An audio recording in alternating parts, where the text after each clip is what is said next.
যারা যারা চিনেন এই জায়গাটা তারা কমেন্ট করে জানাবেন এটা কোন জায়গা এবং এটা কি।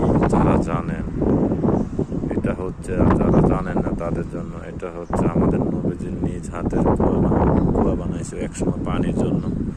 সেই কুয়া, এই যে কুয়া খনন করেছে নবীজি, এই যে কুয়া, এই যে এটা সাথে একটা ঘর আছে, এই দেখেন বহুত পুরাতন একটা ঘর, ওই যে কাঠ দিয়ে তৈরি করা, উপরে ছাদ।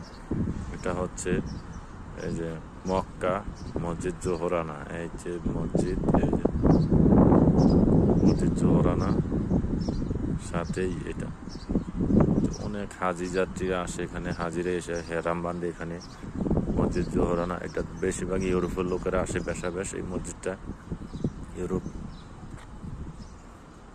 বিভিন্ন কান্ট্রি, মানে বিভিন্ন দেশের লোক আসে, বেশিরভাগ ইউরোপ, ইটালি, অনেক ধরনের দেশের আসে, কিন্তু আমাদের বাংলাদেশ, ইন্ডিয়া, পাকিস্তানি লোক এখানে নাই।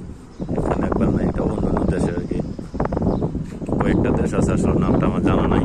এই আর কি, এই জায়গার ভিতরে এরা অনেক লোক হয়।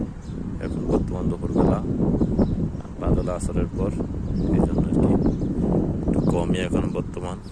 নামাজ টামাজ নিয়ে সবাই বিজি, নামাজ শেষ হয়েছে, সবাই এখন যাইতে বাস আসে ডাইরেক্ট, বাহির থেকে ডাইরেক্ট বাস আসে এই জায়গায়।